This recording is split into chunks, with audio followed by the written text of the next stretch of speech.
We are standing in front of Jeremy Bentham because this is where the tour started.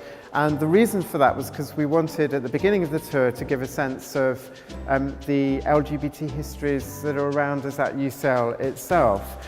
The hide and seek tour was incredibly successful. When we first ran it in February 2018 as part of LGBT History Month, we had more than 60 registrations. We had to have a waiting list.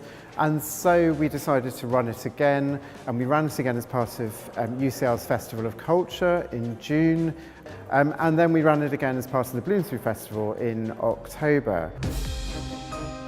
The itinerary was led by sort of pop-up volunteers from UCL, and what they were invited to do was say a little bit about their own experience, to open up the discussion for the people taking part, and they had an itinerary which they followed, which enabled those taking part in a very democratic way to decide where to go to, a little bit about what they talked about as well, so people were really encouraged to share their experience.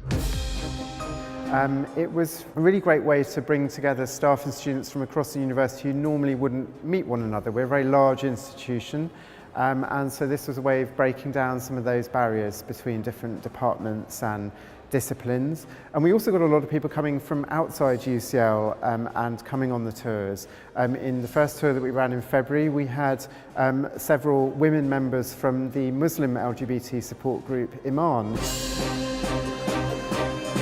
He's been very, very active, both within the department and within the community more broadly, making his own experience available to other members of staff, to research students, to members of professional services in a very generous way.